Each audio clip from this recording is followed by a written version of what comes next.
Hello and welcome you all to another video of the series. This is section 9 where we will be studying about regression modeling. इसमें हम दो topics cover करेंगे estimation model evaluation and stepwise regression. So let's get started. Regression modeling क्या होता है? It is a statistical technique used to model the relationship between a dependent and one or more independent variables. इस section में we will explore how to evaluate regression models using Python, specifically focusing on metrics like MSE, that is mean squared error, and R squared, that is R square, which will help us to assess the model's prediction accuracy and goodness of the fit. हमने कितना अच्छा train किया है and हमारा model कितना ज्यादा accurate है, वो हमें ये दो फैक्टर्स से पता चलेगा. तो रिग्रेशन मॉडलिंग में हमारा तो goal is to estimate the relationship between the input features, that is the independent variables, and the continuous output which is the dependent variable. So after training the model, evaluating its performance is crucial to ensure that it generalizes well to the new data. Two common evaluation metrics are number one being MSE. This is the metric which ensures the average square difference between the predicted and the actual values. So lower the MSE, better the accuracy. ये कैसे calculate होता है? MSE is equal to 1 upon n multiplied by summation 1 to n yi minus y cap I का whole square, जिसमें y of I क्या है? Actual value. y cap I क्या है? Predicted value. And n is the number of data points. R squared वाला metric क्या करता है? It tells us how much of the variance in the target variable is explained by the model. And R square of 1 indicates the perfect fit, and R square of 0 indicates the model explains no variance. तो इसका demonstration देख लेते हैं estimation model का using Python. सबसे पहले code setup के लिए हम लाइब्रेरीज इंपोर्ट कर लेंगे. numpy for mathematical operations, pandas for data manipulation, matplotlib for plotting graphs, train underscore test underscore split for training and testing purposes. Implement करने के लिए लीनियर रिग्रेशन को we are importing the linear regression from sklearn.linear underscore module, and then mean underscore squared underscore error and r2 underscore score from sklearn dot matrix module to estimate the model's performance. Then we are loading the data set. हमने ये वाला data set load किया है, which is the data set of Boston housing data, J Brownlee का. Then हमने data set को load करने के बाद x में features, that is the input data, and y के अंदर target variable, that is the output को स्टोर कर लिया. देन स्प्लिट किया डेटा सेट को ट्रेनिंग एंड टेस्टिंग में. Train underscore test underscore split use करके टेस्ट साइज में 0.2 देके बताया कि 20% जाएगा टेस्टिंग में, रेस्ट 80% जाएगा ट्रेनिंग में. Then regression model and fit बना के उसे फिट चेक किया, दैट इज ट्रेन किया. इनिशियलाइज करने के लिए लीनियर रिग्रेशन वाला मेथड कॉल किया. देन फिट मेथड की हेल्प से उसको ट्रेन किया, X train and Y train डाल के. देन प्रेडिक्शंस के लिए हमने रिग्रेसर डॉट प्रेडिक्ट यूज किया, उसके अंदर एक्स अंडरस्कोर टेस्ट डाला so that it can make prediction on the test data. MSC में हमने y test और y predicted value डाला है so that it can calculate the mean squared error, which is the average square difference between the predicted and actual values, जो हमने formula से ऊपर देखा था. एंड r2 अंडरस्कोर से ये कैलकुलेट होगा कि हमारा r squared वैल्यू कितना है, which will indicate the proportion of the variance in the target variable that can be explained by the model. And उसके बाद हमने रिजल्ट को एक स्कैटर वाले प्लॉट में प्लॉट कर दिया, plt डॉट स्कैटर में डाल के y टेस्ट और y predicted वैल्यूज में जो हमारा टारगेट था. तो ये हमारी बीच की रेड कलर की लाइन आ गई, वो बता रहे हैं हमें, ये प्लॉट कर दिया minimum of Y test, maximum of Y test using the matplotlib module. ये हमारा स्कैटर प्लॉट है एंड डॉट प्लॉट से वो रेंडर हो गया on our screen. And then output evaluation के लिए वी आर जस्ट प्रिंटिंग की हमारी एमएससी और आर स्क्वायर की वैल्यूज क्या आई है. तो एमएससी हमारी 24.29 आई है एंड आर स्क्वायर अपनी 0.66 आई है, which is more close to 1. R squared अपना indicate कर रहा है how well the model fits the data, and MSE is the mean squared error which shows the average error of predictions. इसमें main हमने functions कौन कौन से use किए? Train underscore test underscore split, इसे ट्रेनिंग और टेस्टिंग डेटा को अपने स्प्लिट किया है, डेटा को ट्रेनिंग और टेस्टिंग डेटा में.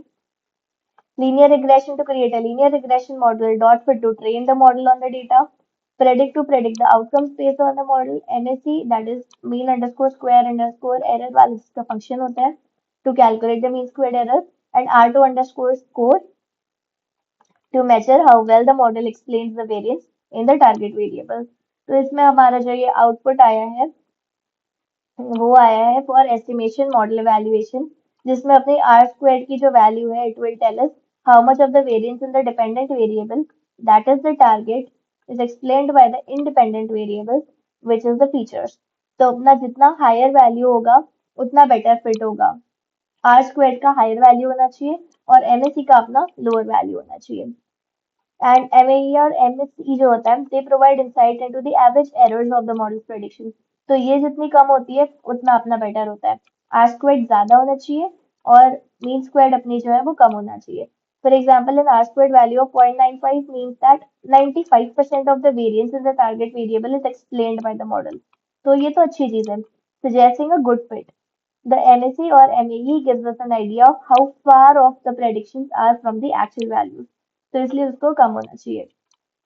Coming on to stepwise regression using Python, इसमें सबसे पहले कोड सेटअप कर लेंगे। नमपाई को इंपोर्ट किया, pandas को इंपोर्ट किया, स्टैट्स मॉडल्स डॉट एपीआई को इंपोर्ट किया एस एसएम। तो इसमें अपन इसको इंपोर्ट कर रहे हैं to use which will be used to create and fit the OLS। OLS मतलब ordinary least square regression model। and then sklearn.datasets में से हमने make underscore regression वाले फंक्शन को इंपोर्ट किया है जिससे हम सिंथेटिक डेटा सेट क्रिएट करेंगे और उस पर वर्क कर सकेंगे।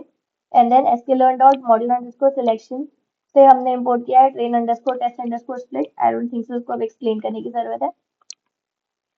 फिर हम यहाँ पे एक सिंथेटिक डेटा सेट को क्रिएट कर रहे हैं जिसमें अपने 100 सैंपल्स होंगे, 10 फीचर्स होंगे, नॉइस 0.1 है and random state is 42। So it will generate a synthetic data set with 100 samples and 10 features। और इसमें जो noise दे के रखा है that is 0.1, it will introduce some random noise to make the data more realistic। and point and a random state is equal to 42 will ensure the reproducibility। फिर उसके बाद उसको डेटा फ्रेम में डाल दिया है so that it can convert the feature matrix X into a pandas data frame for easier manipulation and naming the columns as feature 1, feature 2 and so on। कहाँ तक? फीचर 10 तक, क्योंकि we have taken 10 features. Then split कर दिया data set को training और testing data set में, 20% for testing, 80% for training. Then एक कांस्टेंट फीचर ऐड किया है which is the intercept. Here we are adding a constant for the intercept term. कैसे? sm dot add underscore constant वाले function से। इसमें we are adding a constant column that is the intercept to the feature matrix. अपनी feature matrix क्या थी? x underscore train because the regression model in the stats models requires an intercept term which is equivalent to adding a column of ones to the data। हमने एक last column add कर दिया intercept नाम का जिसमें कह सकते हो इसमें सिर्फ 1111 वाली वैल्यू है, बट ये नीडेड था so we are doing it. कैसे किया? sm dot add underscore constant से। sm अपना क्या है? sm इज अपना stats models डॉट api वाला module. Coming on to the next point, which is fitting the initial model using all the variables। तो हमने इंटरसेप्ट टर्म तो डाल दिया, अब हम फिट करेंगे यानी कि ट्रेन करेंगे सारे के सारे वेरिएबल्स को यूज करके। sm.ols यूज किया है so that we can create OLS, that is ordinary least squares regression model using ytrain, that is the target variable, and x underscore train underscore const which are the features including the intercept term। तो अपने x के total features और एक intercept term मिला के अपना x underscore train underscore const वाला data set ready हुआ है एंड y अंडरस्कोर ट्रेन में अपने पास है टारगेट वेरिएबल।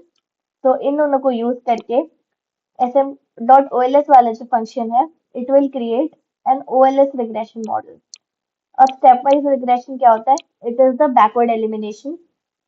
इसमें हम while लूप में लगाएंगे, पहले p की वैल्यूज लेंगे of all the features, model dot p values use करके, देन मैक्सिमम p वैल्यू निकालेंगे। After we are done with this, अगर अपनी मैक्सिमम p की value is greater than 0.5 we will exclude that corresponding feature and if not we will stop when all the features have p की values less than equal to 0.5। so अपन ने यहाँ पे check लगाया है, we are finding the feature with the highest p values dot id max use करके, and then we are dropping the feature जिसकी p की value greater than 0.5 है. After that, we are refitting the model with the remaining features. हम इसमें से features हटा हटा के उसे रिट्रेन करे जा रहे हैं, so that we get a better and more accurate model. So इस कोड का explanation देखते हैं. While true, we are starting an infinite loop to iteratively remove features with the higher p values. P underscore values is equal to model dot p values. इसमें we are retrieving the p values of all the features in the model. Then maximum of p values को find कर रहे हैं among all the features to determine which is the least significant feature. And अगर अपनी greater होती है तो हमने if function लगाया, if block लगाया है. If the maximum p value is greater than the significance threshold, क्या होती है अपनी 0.05, we remove that feature. How?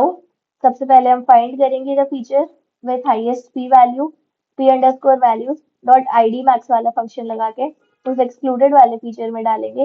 And then हम एक्सक्लूडेड वाले फीचर को x underscore train underscore const वाले डेटा फ्रेम में से ड्रॉप कर देंगे. एक्सेस इज इक्वल टू 1 मतलब हम कॉलम को ड्रॉप कर रहे हैं, कौन सा जिसमें p वैल्यू ज्यादा हो रही है. एंड देन हम न्यू मॉडल बना रहे हैं एंड रीफिट कर रहे हैं उसको OLS मॉडल को with the updated feature set. And अगर अपनी ऐसी कोई भी वैल्यू नहीं है मतलब अपना मॉडल बढ़िया है, so we are just coming out of the while loop. After that हम मॉडल इवैल्यूएशन की समरी को प्रिंट कर रहे हैं. So this is our summary.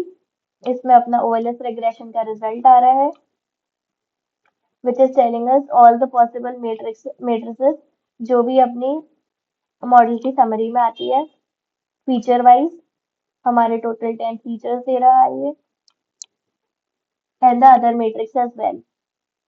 इसमें अपने दो मेन नोट्स है, that is r square is computed without centering, that is it is uncentered since the model does not contain a constant.